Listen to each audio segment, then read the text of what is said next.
Thank you for being here. Today I'm going to give a class on Vishnu Smaranam, the power of remembering Krishna. And I guess the question is, how do you remember Krishna? And we're going to start with Jaya Radha Madhava. It's not working. Sometimes the screen is frozen.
Om Namo Bhagavate Vasudevaya. Om Namo Bhagavate Vasudevaya. Om Namo Bhagavate Vasudevaya.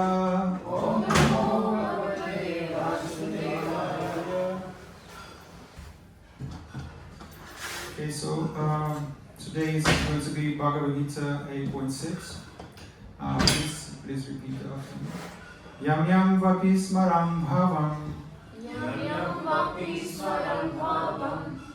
Tyajayate kalivaram. Tam tam nivaitati kunteya. Sadatam bhava bhavita. Yam yam vapi smaram bhavam.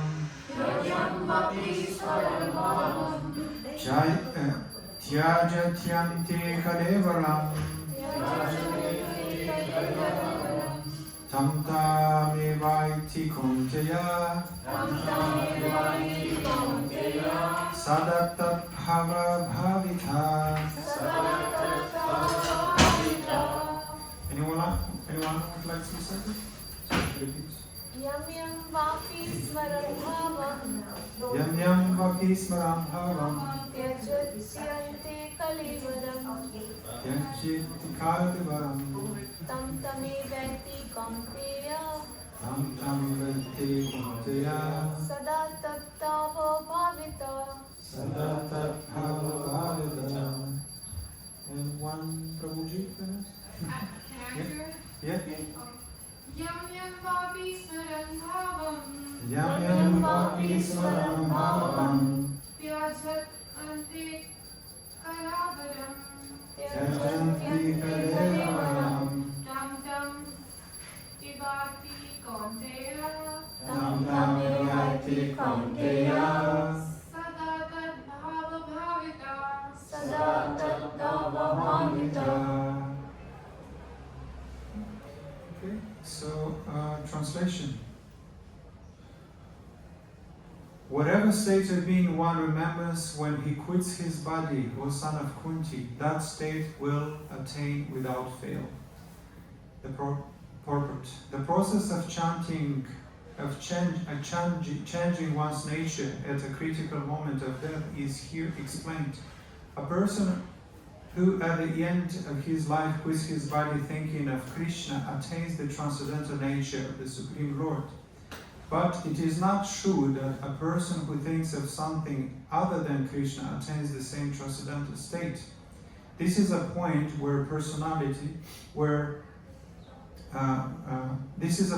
we should note very carefully. How can one die in the proper state of mind? Maharaj Bharata, although a great personality, thought of a deer at the end of his life, and so in his next life he was transferred into the body of a deer. Although as a deer he remembered his past activities, he had to accept that animal body. Of course, one's thoughts during the course of one's life accumulates to influence one's thoughts at the moment of death. So this life creates one's next life. If in one's present life one lives in the mode of goodness and always thinks of Krishna, it is possible for one to remember Krishna at the end of one's life. That will help one to be transferred to the transcendental nature of Krishna. If one is transcendently absorbed in Krishna's service, then the next body will be transcendental, spiritual, not material. Therefore, the chanting of the Hare Krishna, Krishna Krishna, Hare Hare, Hare Ram, Ram Ram, Hare Hare, is the best process for successfully changing one's state of being at the end of one's life. So, in this verse, it is clearly explained that at the time, whatever we think in during our lifetime, this is exactly what we are more inclined to think of Krishna, and therefore, if we think of Krishna before we depart, we can attain Krishna. But due to our inclinations to material propensity, we are less inclined to think of Krishna. So the question, in the very beginning I asked a question, how do we actually remember Krishna? Anyone would like to say something? Yeah, raise their hand. Chanting Hare Krishna. Yes. Serving him. So, So I practice the perfect service. Just practice every time. Bhakti. Hare Krishna all the time, and when you depart, you know that's the reason. yeah.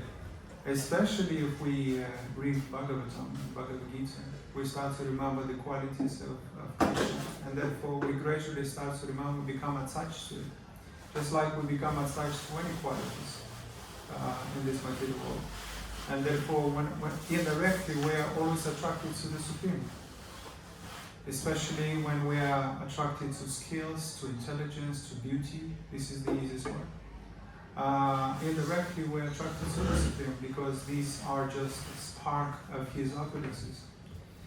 And so, I think it was one question. So if you were told that the one thing you remember at the time of death will determine your eternal destination, how careful would you be about what you remember every single day? So that's a good question to start with.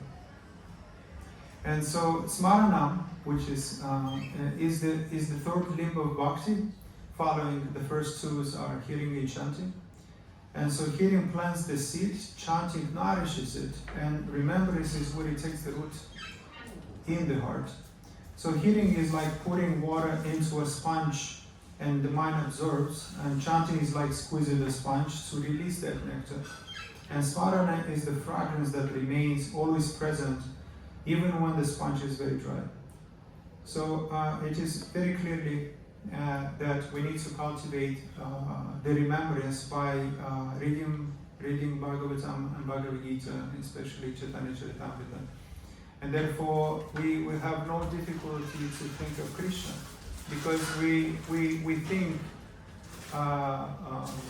our thinking is determined by our predominant thinking. If we're thinking about primarily how to increase the self-gratification or our economic development, it's going to dominate our thinking. And so the next verse, for example, is pretty much reveals why is remembrance so crucial in Bhagavad Gita 8.5. And whoever at the end of his life quits his body, remember me alone, at once attain my nature. Of this there is no doubt. So, and the purport in this verse, the importance of Krishna consciousness is stressed. Anyone who quits his body in Krishna consciousness is at once transferred to the transcendental nature of the Supreme Lord. The Supreme Lord is the purest of pure. Therefore, anyone who is constantly Krishna conscious is also purest of the pure. The word Smaranam, remembering, is important. Remembrance of Krishna is not possible for impure souls who has not practiced Krishna consciousness in devotional service. Therefore, one should practice Krishna consciousness from the very beginning of life. If one wants to achieve success at the end of his life, the process of remembering Krishna is essential. Therefore, one should constantly and incessantly chant the Mahamantra Hare Krishna, Krishna, Krishna, Hare Hare, Hare Ram, Ram, Ram, Hare Hare. Lord Chaitanya has advised. That's pretty much it, because I made a cut. So Smaranam is the bridge between practice and perfection, and that's the very reason that when we quit, whoever at the end of his life quits his body, remembering Krishna alone. And here is to pay attention to the word alone,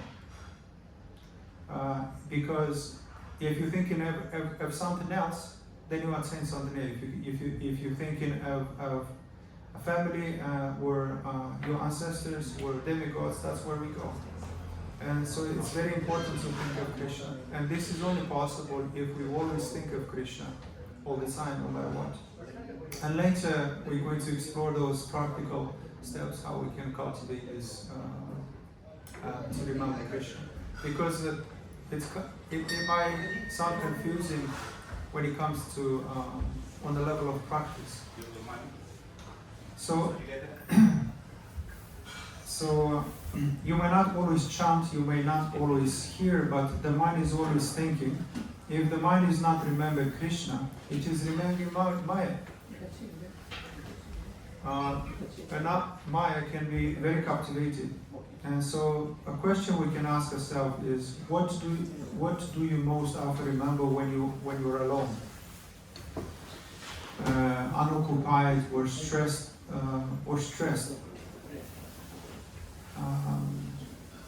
anxiety, money, relationship, work, or Krishna? What are you thinking the most during these times when you're unoccupied and just by yourself? What stresses you the most? Is it money? Is it work? Is it family? Is it other things? Or is it Krishna? Because this is the very difference that will make will be more like our destination will be clear. So here is an example that iron naturally is drawn by magnet, but if it's rust, it cannot connect. So our soul is naturally drawn to Krishna, but our rust, such as attachment and material thoughts, blocks remembrance. So whenever we're thinking about these material activities and we want to accumulate more and more and more, these blocks our predominant thinking, and therefore Smaranam and Kirtanam are the rust removers. If we always chant, no matter what, in any circumstances, then then it becomes very easily natural for us to think, just like when a parent is thinking of their children all the time. It becomes like first nature. It doesn't become difficult to think of them. And so we can become attached as much to Krishna if we constantly engage in devotional service and practice the 9 principle of devotional service, starting with hearing and chanting, and then remembering. And here is another example: is that just as the body cannot survive a few minutes without oxygen, the soul cannot thrive without remembrance of Krishna. So forgetfulness suffocates spiritual life. Imagine you forget everything. You know that feeling that you don't know who you are? And this is essentially what happens when we are born. We're confused. We are bewildered. And so we want to know what is going on, who I am, and why am I here? I don't like to be here. And yeah. So when it comes to practice, it's very one thing that we can do is to link daily triggers to of remembrance. So eating, for example, remember prasadam, Krishna is the ultimate joy. In any activities that we do, we should always remember Krishna is in everything, in everywhere. And this is actually not very difficult to observe. So in Bhagavad Gita 9:24 it says, "I'm the only enjoyer and master of all sacrifice. Therefore, those who do not recognize me, my true transcendental nature, fall down." And so we're not really the enjoyer or the doers of our activities, but we can fall into this trap that we think, oh, I'm doing these things, but essentially we're not behind the mechanism. We're just desiring. We're just the initiators of activities. But once we say, I want to go to the temple, then Krishna is behind the wheel and drives the body. And it seems as though we are doing the activities, but we're not. We're just witnessing the experience. And so And the second thing is to carry Krishna visually and audibly. And for example, keep his picture on the phone, home, hear kirtana in the car, and because memory is shaped by sensory inputs. So I always, for example, in my, sometimes people put their profile pictures on their phone or of their kids. And this creates even more attachment. If it's your picture, you think this is my body, this is me. But actually it's just your body. It might belong to you, but it cannot be you. And if you have somebody else, like idols, then you become attached to them. And therefore you start to forget Krishna. It becomes difficult to think of Krishna in this sense. That's so small. So instead of dividing life into devotional and mundane, see everything as an offering to Krishna. Whatever activity we do, such as food, any service that we do, even work, we can cultivate the mentality when I'm going to work, I'm not just going to work for myself, because that makes a huge difference how you're going to feel about the service that you perhaps don't like.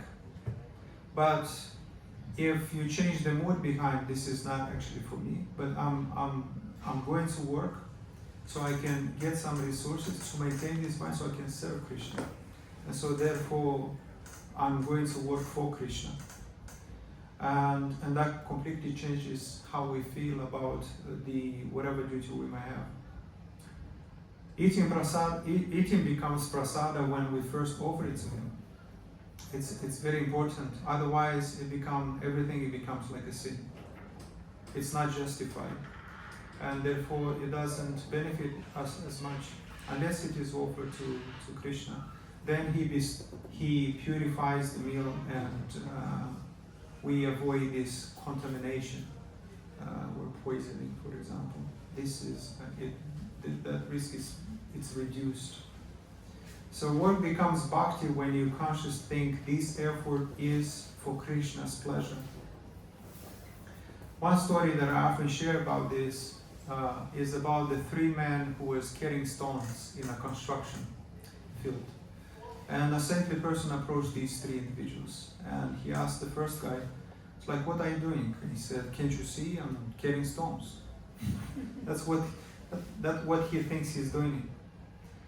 And he approached the second, what about you? What are you doing? He said, can't you see I'm making money? So that's what he thinks he's doing. He's making money. And he asked the third person, and he said, I am building a temple for the Lord. So even though externally everybody is doing the same thing, but their motive shifts completely. It turns karma into akarma. Simply by thinking I'm doing this for Krishna instead of I'm doing, because one is who says he's just getting stones in the mode of ignorance.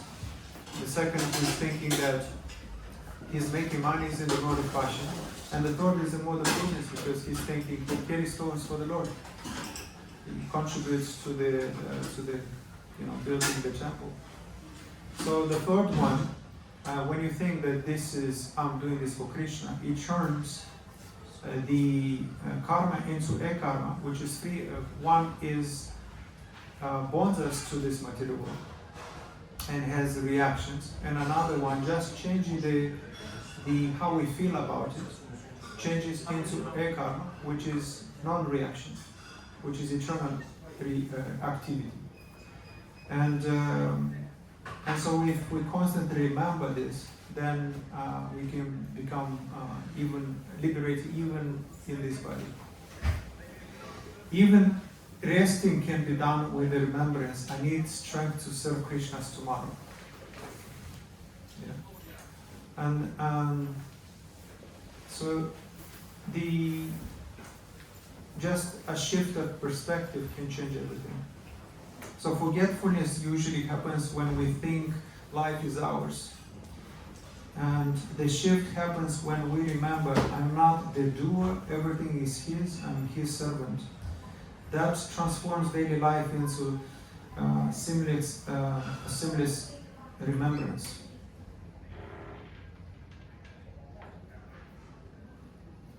So every time you open your phone, say Hare Krishna once, as a practical steps and to gradually remember Krishna. And every time you pass a mirror, remember I'm not this body. The first 15 years of my life, I never really I was addicted to looking in the mirror. I was like a narcissist. But I never really accepted what was in the middle. I struggled to accept what was in the middle. And somehow, it was like a subtle doubt. And I was always right. But I didn't know that. Just like a cat looks for the first time in the mirror, she freaks out. Oh my God, she jumps. Because I was thinking, why is that? Or even a cow, the little cow. Sees for the first time her reflection in the water, also freaks out. And I thought, perhaps they can't believe that they're a cow in the body. Oh my God! And now I have the body of a cow or the cat. So I was sort of felt the same way. Oh my God! I have this body now. I have to do all over again all of a sudden. So every time you see the sky or hear a bird, recall Krishna is the maintainer of all living beings. It's very easy to understand that if we are not the doers of our activities, He's actually doing the moving, all the things. Then it's very easy to see Krishna everywhere. The bird has the ability to fly because that's Krishna. Or you're attracted to the sound of their vibration, the bird sings. That also can remind us of Krishna, because He is the ability in everything, and He is the beauty, the intelligence, and therefore when we see a display, a beautiful song, a beautiful talent, then we should always remember Krishna. So I'm attracted essentially to Krishna ability. And you might think, oh, he has a beautiful talent, or he's a genius. In fact, the probably more appropriate way to express this is to see that I love the genius that is expressed through you. You're not a genius. Krishna is a genius. And Krishna is expressing that ability through that person. And now you witness his talent, Krishna's talent, Krishna's intelligence, in a form of Mozart, like a 3 years old playing like a Mozart on the piano. You might think, that's crazy, how is this even possible? For Krishna, is not, nothing is impossible. So when we see a very skillful person, and since in Bhagavad Gita says, I am the ability person. And when we are attracted to that ability, and we're captivated, and we want to reward even that person who has that talent, we essentially are attracted to Krishna indirectly. So we are, in that sense, we are jealous of Krishna. So I want to be as talented, as influential, as beautiful, as whatever it might be, as that person. When we say that, we envy Krishna, because he is the ability in person. So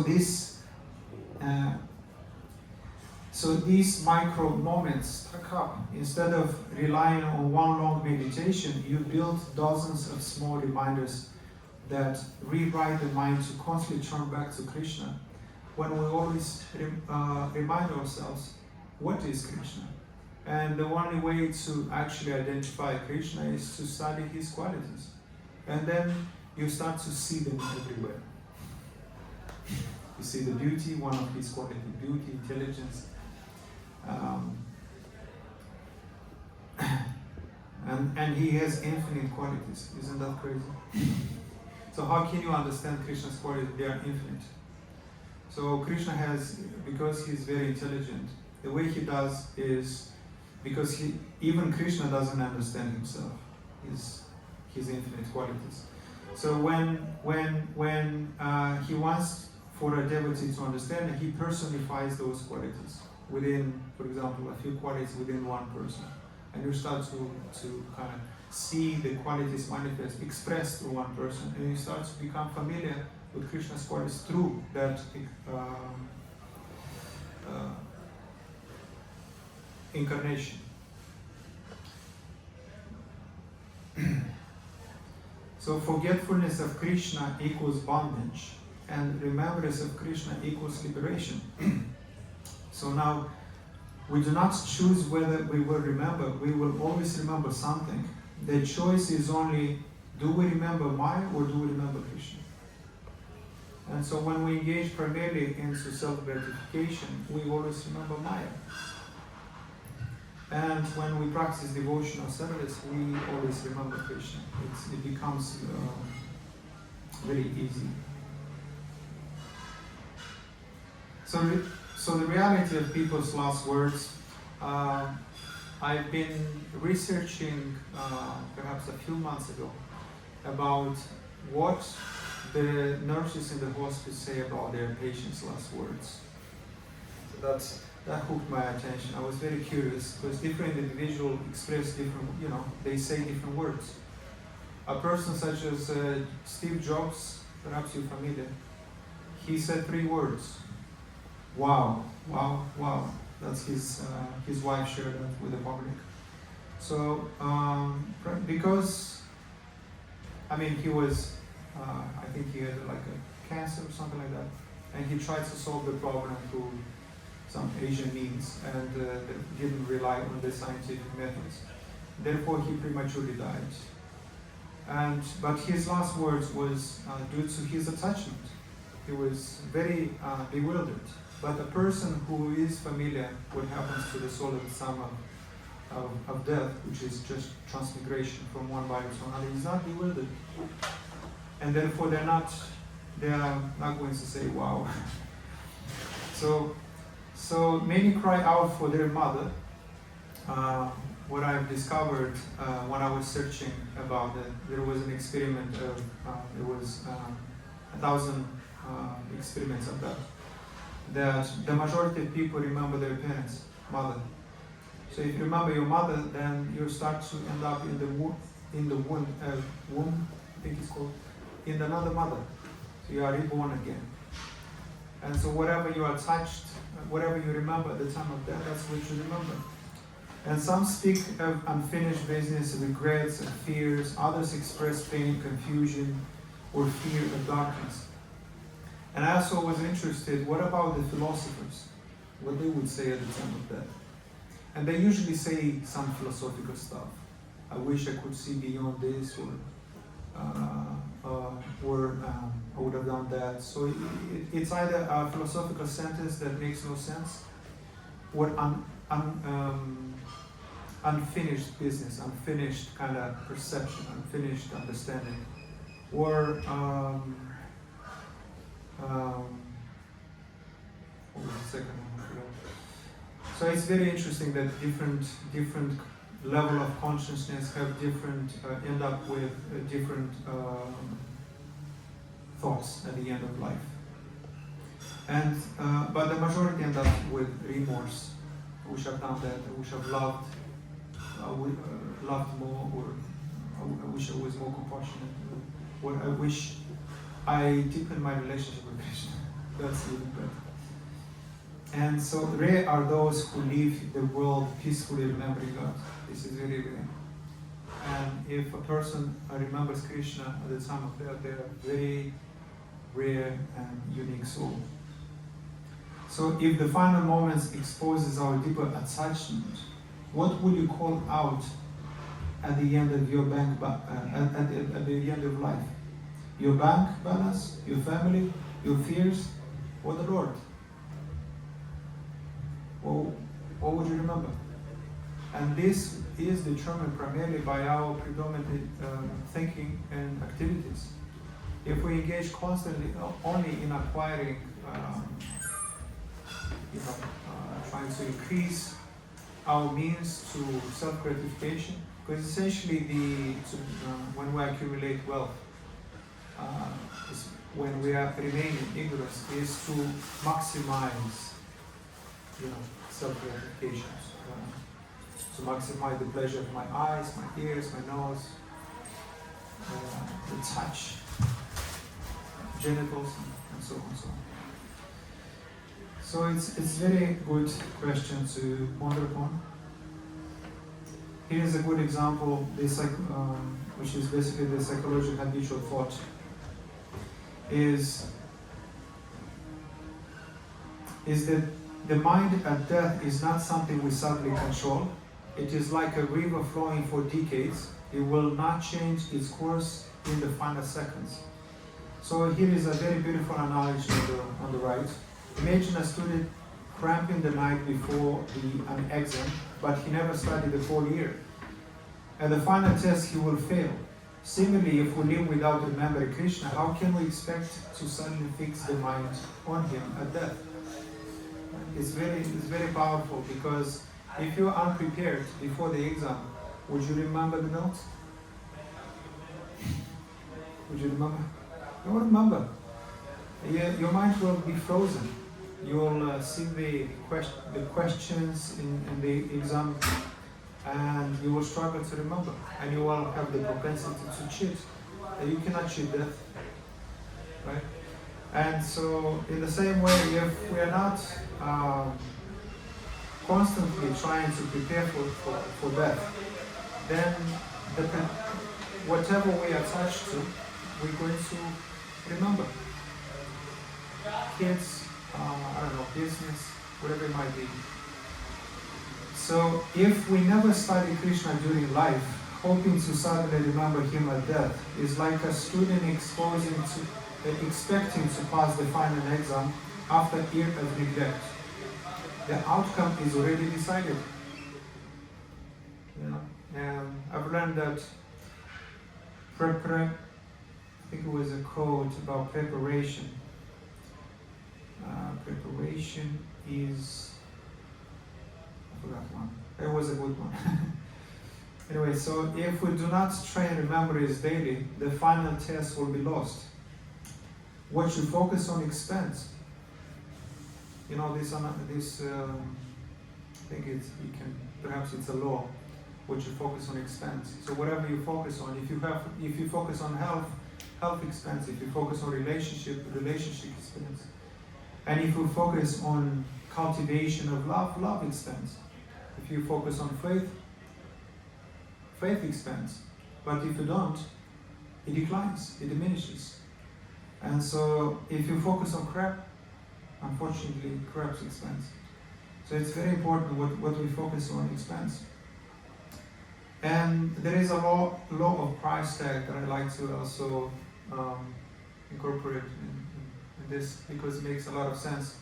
Basically, the law of price tag says that whatever, that everybody pays the price. That's the law of price tag. And if you don't pay the price, eventually you pay the price for not paying the price. And the funny thing about the price, that if you don't pay the price when the price is small, eventually it compounds, it becomes huge. And you might not have enough to pay your debt. And this happens sometimes when we get to pay the small price in the beginning, that ultimately we die. And the price is death. And so, but if you pay early the price, and it's not like you pay one time, that's it, I pay the price, now I'm done, I'm liberated. And so the law of price tag is basically you have to pay the price every single day. And therefore you don't have to confront these huge debts. If you're already 70, 80 years old, and you're trying to pay the price, it's already too late. You have so many addictions, so many inclinations, so many sinful activities and attachments. It's very difficult. But if you pay the price every single day, just chant the holy name, pray, Bhakti's devotional service. Then at the time of death, it's very easy to remember Krishna. Isn't that interesting? Here is another example. Whatever program you have been running all day, when you shut down your computer, that is what is on the screen at the final moment. So similarly, the program running in our mind throughout life will be our mental screen at death. So if we let our mind constantly run the program, money, desires, or grudges, that's what will appear on the screen of death, not Krishna. So the time to install his remembrance is now at the shutdown, not at the shutdown moment when we're ready to depart. It's very important what we think. It grows, and what we think. If we constantly think of something, anything, we become attached to it. Right? You can even think about objects. If you constantly, you see, for example, if you idolize a person, I don't know, someone in Hollywood, you're thinking of them all the time, you become attached to them. Right? You start to speak about them, dress like them, speak like, copy their lifestyle, and you become attached to them. You even, people even have these, pictures on the walls of celebrities, because they are attached to them. And if they are attached to their children, they have on their phone screen, their child picture, because they are attached to them. And so just like we can become attached to celebrity, we can become attached to Krishna by studying their qualities. You see, I've seen this often because I was affected by Hollywood when I was much younger as well. I was into Michael Jackson and all that. And so I start to admire their qualities. And you see them on the screen, they display those qualities, like, oh my God, such and such. I wish I was as enthusiastic and charismatic and all that. And you become attached to them. But these are just a tiny friction, tiny sparks of Krishna's qualities. They are not fully manifested just like in Krishna. But if you study the purest of the pure, Krishna is the purest of the pure, then we become completely addicted to Krishna. And that's the healthiest addiction that we may have, isn't it?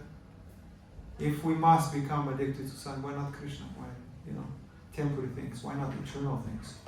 Because temporary things doesn't solve our problem of birth, death, old age, and disease. But Krishna does. So, one question I can ask before I share this next analogy is, if you take an orange and you squeeze the word, what will come out of the orange? If you squeeze an orange, what will come out? Juice. What kind of juice? It will come orange. But you wouldn't come apple juice. Orange juice. Right? You will come orange.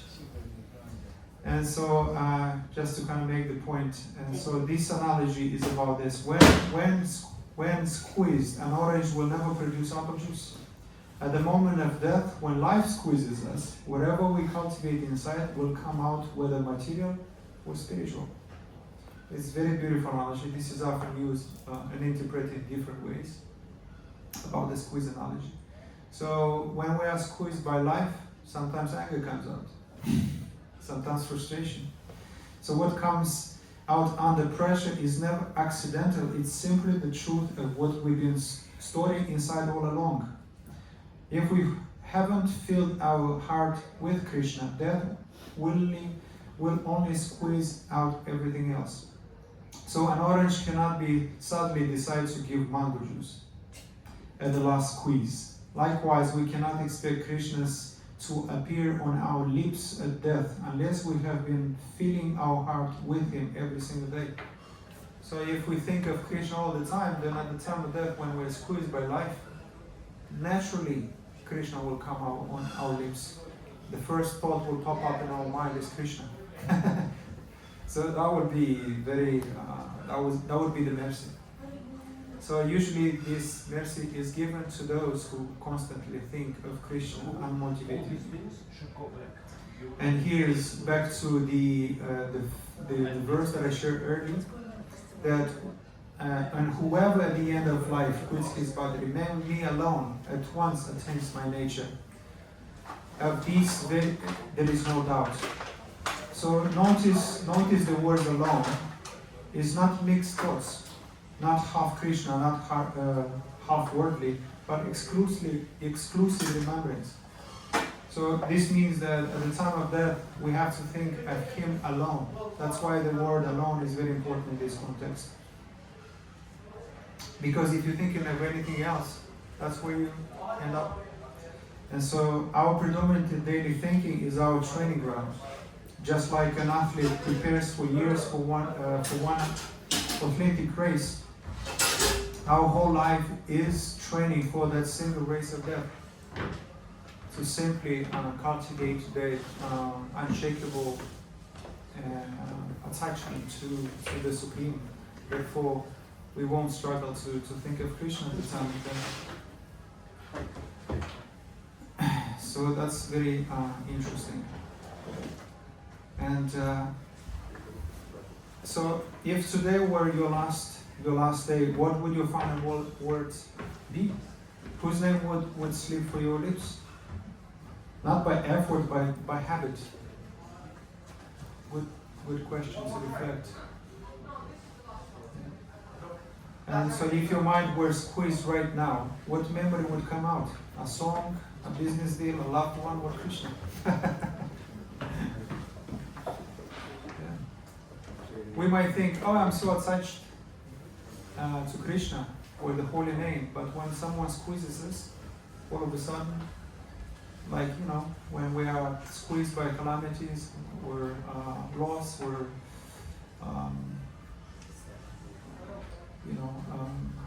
too much responsibilities, and then all of a sudden everything comes up. Either you are humble or you are prideful. Will come on the surface when you put under the pressure. And so, but there is good news as well. So we can change our predominant thoughts partners right now. By daily hearing Smaranam, chanting Kirtana, and remembering Smaranam, we are reprogramming the mind. Then remembrance of Krishna will not be forced, it will be natural, effortless and joyful. So it's like installing a new software. And so chanting the holy name and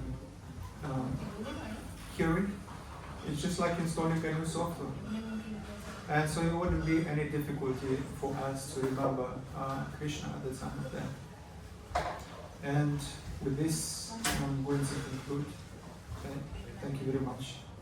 Hare Krishna. And little darshan is, the next darshan is at 4:15. And any questions?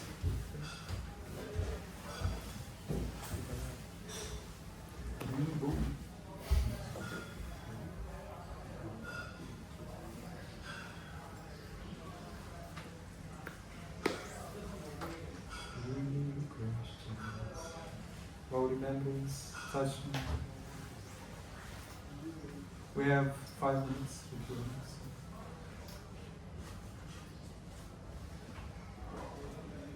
Questions? I have a question. So when we are very happy, we tend to remember Krishna that time. But when we are not very happy, not in our comfort zone, like the last slide you described, when life squeezes us. So we tend to forget him, but we also remember him because there is like no way running apart from him. We end up like going to him and asking for help. So how can we remember Krishna when there is challenging situations in our life? That's probably the easiest part, because sometimes, most of the time, in fact, we don't remember people don't remember when everything is beautiful. If I'm so ecstatic, so happy, there's no problem. You know, you become attached to that which you think gives you joy. But usually when things are going against us, is to remember that Krishna wants us to become, in this way he wants us to learn to become, to stop, become dependent on these things, and become completely dependent on Krishna. And if you become sick, or if you overwhelm with task that is overwhelming, it's very easy to remember how dependent we are of Krishna. Especially if we get the easiest probably is when you get sick. You start to realize your insignificance and that you are powerless without Krishna. And you can't solve the problem. And you know, you can hope and pray for better health. So you can go through this night prayer, but ultimately you realize your dependency and your insignificance in those kind of moments. So these are these challenges of life is a mercy in disguise to always remember Krishna, because in this way we become attached to Him. We are very, when we become vulnerable, we start to rely on Him. We don't rely on money anymore. Money cannot solve cancers. Maybe they do, but they don't tell us. It's not beneficial for business. But yes, when we have no choice, you know, there is a saying that there is no atheist in a falling plane. Right? All of a sudden, the plane is falling. So he was an atheist. Now all his doubts and pickiness is gone. He remembers Krishna immediately. Oh, Krishna, save my life, please. Yeah. So, yeah. Have I answered your question? Any other question? Okay, I guess then we can chant Mahaprasade Govinde. Mahaprasade Govinde.